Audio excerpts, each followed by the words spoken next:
ನಮಸ್ಕಾರ. ನನ್ನ ಹೆಸರು ರಂಜಿತಾ. ನಾನು ಚಿಕ್ಕಮಗಳೂರು ಜಿಲ್ಲೆ ಚಿಕ್ಕಮಗಳೂರು ತಾಲೂಕು ಕಳಸಾಪುರ ಗ್ರಾಮ ಪಂಚಾಯಿತಿ ಗ್ರಂಥಾಲಯದಲ್ಲಿ ಗ್ರಂಥಾಲಯದ ಮೇಲ್ವಿಚಾರಕಿಯಾಗಿ ಕಾರ್ಯನಿರ್ವಹಿಸ್ತಾ ಇದ್ದೇನೆ. ಇತ್ತೀಚೆಗಷ್ಟೇ ಗ್ರಾಮ ಪಂಚಾಯಿತಿ ಗ್ರಂಥಾಲಯವನ್ನು ಗ್ರಾಮ ಪಂಚಾಯಿತಿ ಡಿಜಿಟಲ್ ಗ್ರಂಥಾಲಯ ಹಾಗೂ ಮಾಹಿತಿ ಕೇಂದ್ರ ಅಂತ ಪದನಾಮಗೊಳಿಸಿದ್ದಾರೆ. ಇದರ ಉದ್ದೇಶ ಗ್ರಾಮ ಪಂಚಾಯಿತಿ ಗ್ರಂಥಾಲಯವನ್ನು ಡಿಜಿಟಲೀಕರಣಗೊಳಿಸುವುದು ಮತ್ತು ಮಾಹಿತಿ ಕೇಂದ್ರವನ್ನಾಗಿ ಉನ್ನತೀಕರಿಸುವುದಾಗಿದೆ.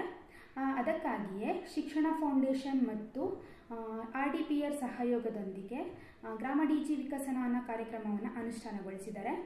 ಇದರ ಮುಖಾಂತರ ಗ್ರಂಥಾಲಯಕ್ಕೆ 4 ಸ್ಮಾರ್ಟ್ ಫೋನ್ಗಳನ್ನು ಮತ್ತು ಒಂದು ಸ್ಮಾರ್ಟ್ ಟಿವಿಯನ್ನು ನೀಡಿದ್ದಾರೆ. ಇದರ ಮುಖಾಂತರ ವಿದ್ಯಾರ್ಥಿಗಳು ತಮ್ಮ ಪಾಠಕ್ಕೆ ಸಂಬಂಧಪಟ್ಟಂತಹ ಅಧ್ಯಯನಗಳನ್ನು ವಿಡಿಯೋ ಮುಖಾಂತರ ವೀಕ್ಷಿಸಿ ಸುಲಭವಾಗಿ ಕೂಡ ಅಧ್ಯಯನ ಮಾಡ್ತಾ ಇದ್ದಾರೆ. ನಮ್ಮ ಗ್ರಂಥಾಲಯಕ್ಕೆ ಶಾಲೆ ಮತ್ತು ಅಂಗನವಾಡಿ ಹತ್ತಿರವಿರೋದರಿಂದ ದಿನನಿತ್ಯಲೂ ಕೂಡ ಬಂದು TV ಮತ್ತು ಮೊಬೈಲ್ಗಳನ್ನು ಬಳಕೆ ಮಾಡ್ತಾ ಇದ್ದಾರೆ. ಅವರಿಗೆ ಬೇಕಾದಂತಹ ರಸಪ್ರಶ್ನೆ ಆಗಿರಬಹುದು, ನೀತಿಕತೆಗಳಾಗಿರಬಹುದು, ಪಠ್ಯೇತರ ಚಟುವಟಿಕೆಗಳಾಗಿರಬಹುದು, ಈ ರೀತಿಯಾದಂತಹ ಎಲ್ಲ ಅವರಿಗೆ ಅವಶ್ಯಕತೆ ಇರುವಂತಹ ವಿಡಿಯೋಗಳನ್ನು ವೀಕ್ಷಿಸಿ ಅವರಿಗೆ ಅನುಕೂಲತೆಯನ್ನು ಪಡೆದುಕೊಳ್ತಾ ಇದ್ದಾರೆ.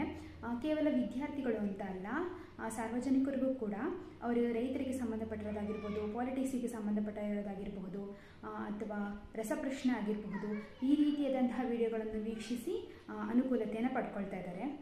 ನಂತರ ಸ್ಪರ್ಧಾತ್ಮಕ ಪರೀಕ್ಷೆಗಳಿಗೆ ತಯಾರಾಗ್ತಿರುವಂತಹ ವಿದ್ಯಾರ್ಥಿಗಳು ಕೂಡ ಅವರಿಗೆ ತರಬೇತಿಗೆ ಸಂಬಂಧಪಟ್ಟಂತಹ ವಿಡಿಯೋಗಳನ್ನು TV ಮತ್ತು ಮೊಬೈಲ್ಗಳಲ್ಲಿ ವೀಕ್ಷಿಸಿ ಇದರ ಅನುಕೂಲತೆಯನ್ನು ಪಡೆದುಕೊಳ್ತಾ ಇದ್ದಾರೆ.